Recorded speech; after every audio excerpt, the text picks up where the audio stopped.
Hi, I'm Johnny, and this is Off the Beaten Trail, and today I'm taking you to Alum Falls within the Alum Hollows trailhead off of the Land Trust of North Alabama within Madison County.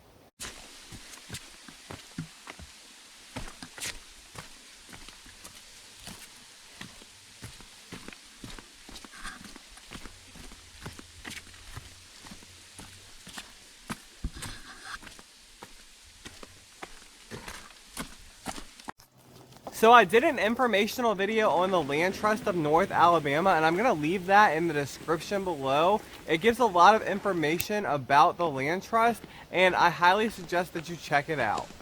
Okay, so the first thing that I want to mention in this video is I'm probably not pronouncing the Alum Hollow correctly, and the reason why I'm going to say that is because I remember later on when I was traveling throughout Alabama, I had met a bunch of hikers and they had asked where I had been, and I mentioned Alum Hollow and they told me the correct pronunciation of the actual hike, and then I forgot it again. So I'm not certain if I'm pronouncing the words correctly, but I do know that this was an amazing hike and I'm really excited to take you to this location.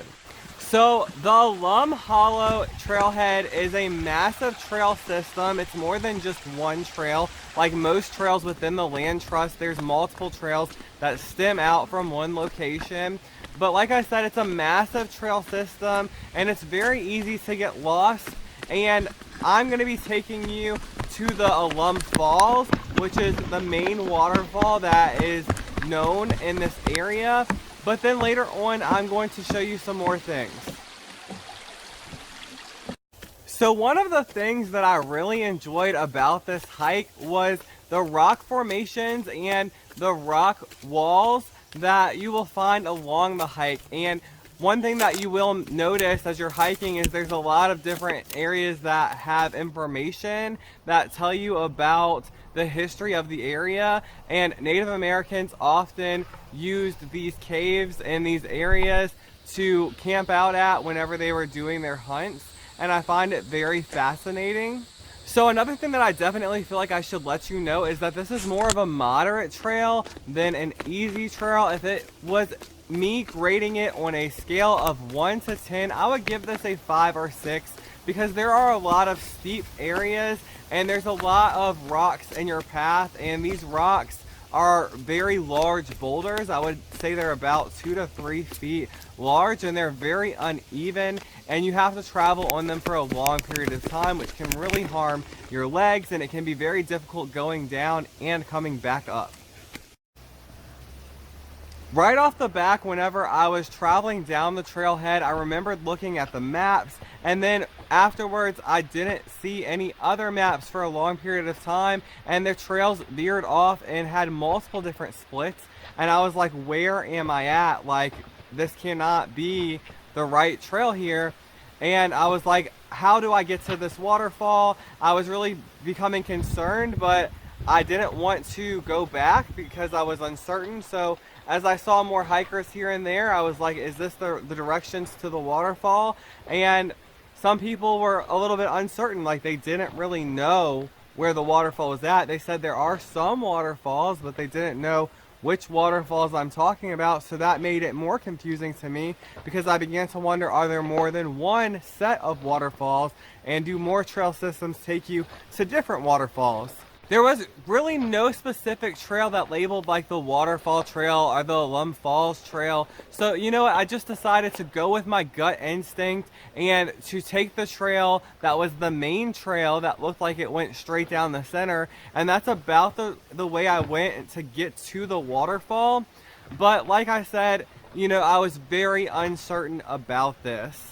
Now, one of the things that I want to mention is about my journey back. Like I said, this trail system was extremely confusing, and as I went back down the trail I came on, I began to notice that after hiking for a long period of time, nothing seemed familiar. And I had remembered going directly back, but then as I was hiking for about 15 minutes, I stopped and turned around and noticed that this was definitely not a place that I was at before. Now, one of the things that I want to mention is about my journey back. Like I said, this trail system was extremely confusing, and as I went back down the trail I came on, I began to notice that after hiking for a long period of time, nothing seemed familiar. And I had remembered going directly back, but then as I was hiking for about 15 minutes, I stopped and turned around and noticed that this was definitely not a place that I was at before. That was whenever I was like, oh, okay, well, I went down the wrong trail. And I had to backtrack in my mind where that could have been, and instead of going right like I should have, I went ahead and took a left. And whenever I took that left, I had been hiking down this trail for at least 20 to 30 minutes, and then I began to wonder if I should go back or if I should go ahead and continue hiking down this trail if it would get me to my vehicle. And so I had to make a very difficult decision whether or not to backtrack or whether or not to continue going forward. Now, in most instances, whenever I am on the wrong trail or I took the wrong directions, I'm normally going to backtrack and go back the way that I came. But this particular instance, I was not going to do that because I heard the interstate and I knew the direction that I came in to get to this trail. Whenever I was at the Madison County Nature Park, I knew that that was left of the interstate, and I knew the parking for this trailhead was right to this interstate. So then my question began to become, is this trail quicker than backtracking if I go straight forward? Now, in the most circumstances, whenever I am on the wrong trail, the most intelligent option is to always backtrack and go back to the area that you knew was wrong. You should always go back to where you made that mistake at and then go back the way you came. It was not a very smart decision for me to continue hiking down the trail that I was hiking down, because the reality is, even though I knew the highway was right there, this trail might not have taken me anywhere near where my parking was. So it was honestly kind of a gamble.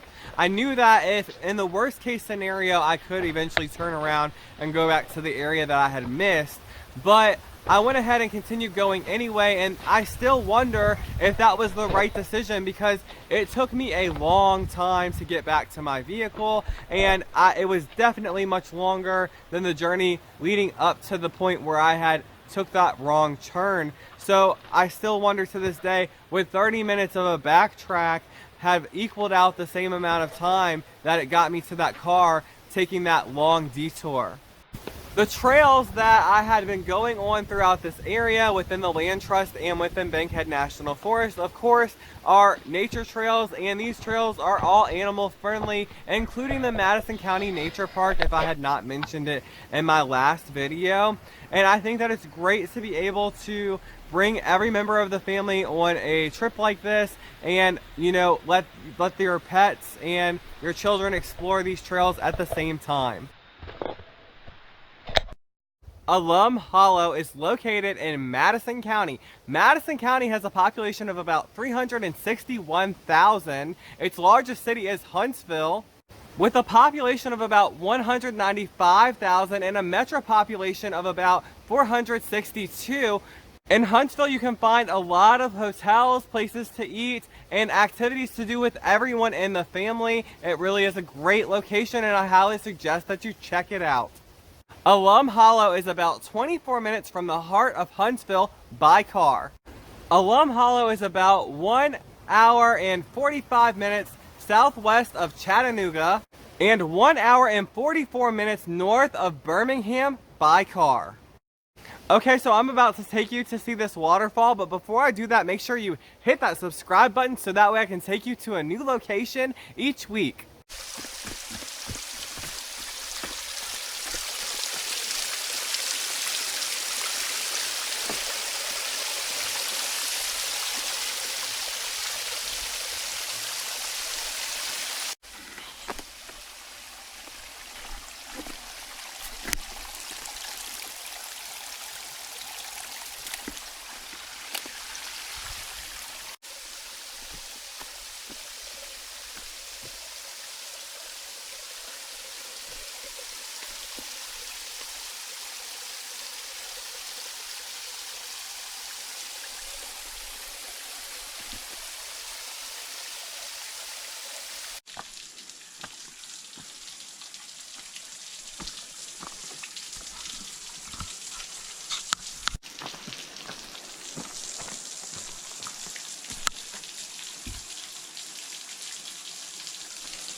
Okay, so these waterfalls are really, really pretty.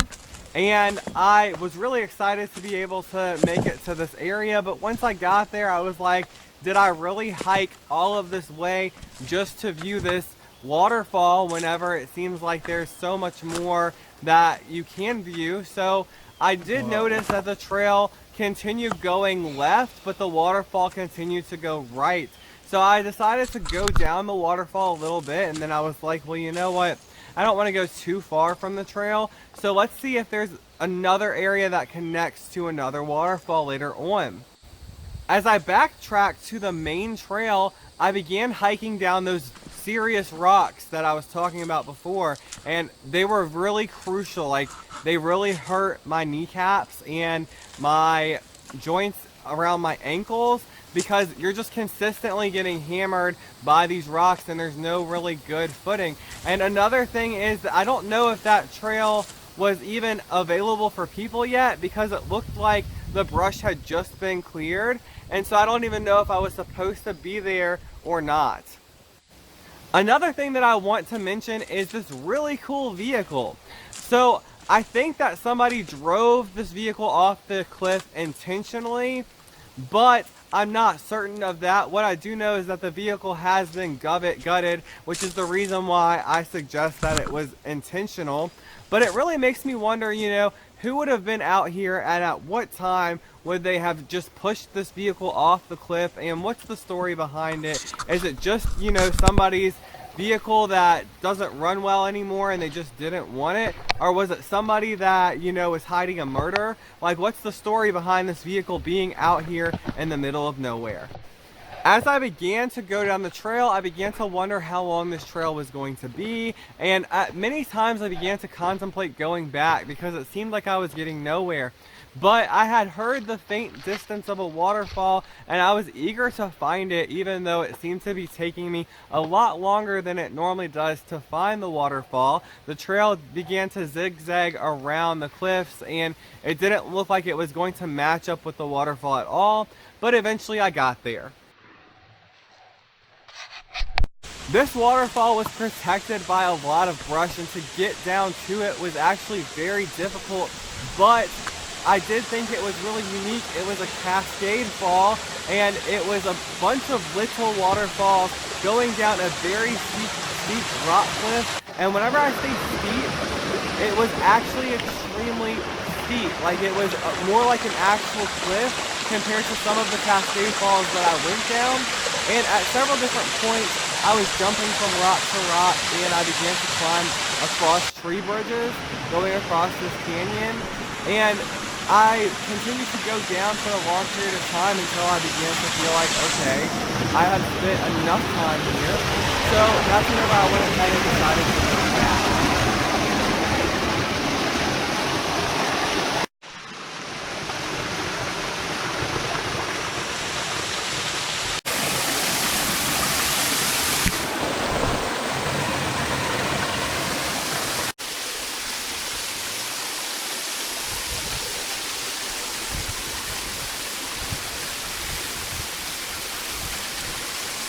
Okay, well, that's all for the Alum Falls / Alum Hollows trail, and if you enjoyed this video, make sure to like and share, leave a comment and let me know what you thought about it. And also, I will be seeing you next week whenever I take you to the Lost Sink Falls within the Land Trust of North Alabama in Madison County.